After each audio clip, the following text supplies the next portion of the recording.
Olá amigo, olá amiga, que alegria poder saudar você mais um dia. E eu quero parabenizar você por estar começando mais um dia ouvindo a palavra de Deus.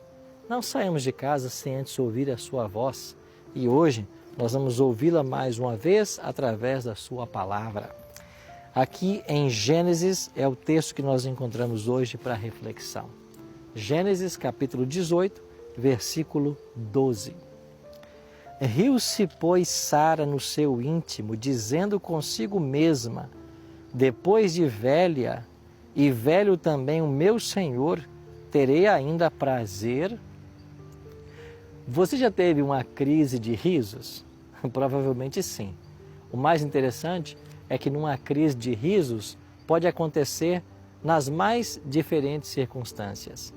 Há pessoas que têm crise de riso em velórios, ou talvez por causa de uma queda acidental de alguém, ou até mesmo por causa de sua própria queda. Alguns até riem dormindo. De fato, há muitas coisas ou situações que podem nos levar ao riso. No texto de hoje, nós encontramos a história de alguém que também teve uma crise de riso. O verso nos fala de Sara, esposa de Abraão. Agora, uma pergunta muito interessante. O que teria provocado essa crise de riso em Sara? De acordo com o contexto, o casal Sara e Abraão foram visitados por mensageiros celestiais. Nessa visita, foi revelado a Abraão o destino de Sodoma e Gomorra. Porém, antes do mensageiro celestial tocar nesse assunto tão delicado, ele veio reafirmar a eles a promessa de um filho, promessa que já havia sido feita. Haviam se passado 24 anos desde o chamado de Deus para Abraão. Deus havia prometido a ele uma terra e uma descendência.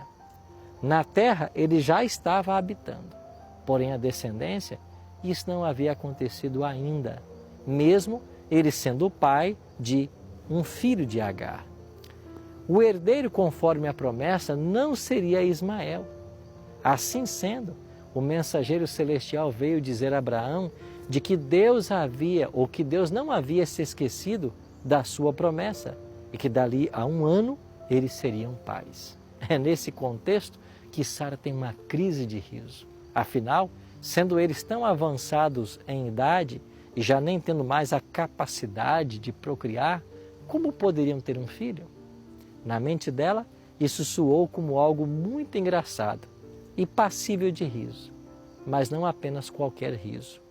O sentido da palavra riso, aqui usada no texto hebraico, é um tipo de zombaria. Ela zombou por causa da aparente impossibilidade do cumprimento da promessa. Você também já riu, zombou das promessas de Deus por causa de uma aparente impossibilidade? Saiba, querido amigo, querida amiga, Ele não deixou de cumprir a promessa por causa da sua zombaria e incredulidade. Ele não fez isso com Abraão e Sara. Isso significa que Ele também não deixará de cumprir as promessas que Ele fez para a sua vida, mesmo se por dentro você estiver rindo. Confie, na hora certa você vai perceber a fidelidade de Deus e Ele vai cumprir as promessas que Ele fez para você. Vamos orar? Pai querido, nos ajuda hoje a confiarmos nas Tuas promessas e a não duvidar, mesmo quando as circunstâncias forem desfavoráveis ou aquilo que nós almejamos parecer impossível. Nos ajude a acreditar na Tua palavra e na Tua direção para a nossa vida. Oramos em nome de Jesus. Amém.